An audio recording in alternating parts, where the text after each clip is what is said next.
Hello guys. So if you're looking to get Microsoft Bing search or Microsoft Bing chatbot on your Android device, so if that's the case, you have come to the right place, because today in this video I'm going to show you exactly how you can get that. Now it's a very simple process. All you have to do is just simply go to a browser, then just simply search for Microsoft Bing search app. Then you will get the application at the very top. So all you have to do is just simply click on that, then hit install. So after the installation is complete, just simply open the application.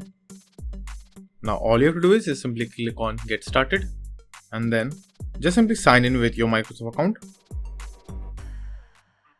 Now after that, all you have to do is just simply click on the Bing icon at the very center of the application. Just simply click on that, then give the permissions whatever it asks, and now you are inside the Bing chatbot. So that's it, and thank you for watching, and do like and subscribe to my channel, and take care.